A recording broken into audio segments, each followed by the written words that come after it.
குயில் ஆடாத மயில் நானாக இருந்தேனே.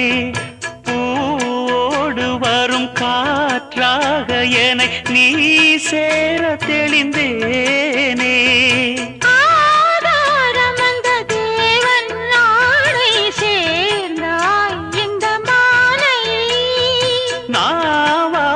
ருசித்தேனே தேனை தேர்ந்தேன் இன்று நானே.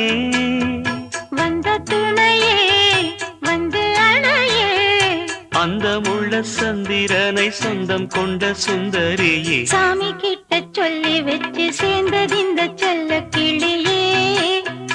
இந்த பூமியுள்ள காலம் மட்டும் வாழும் இந்த அன்பு கதையே.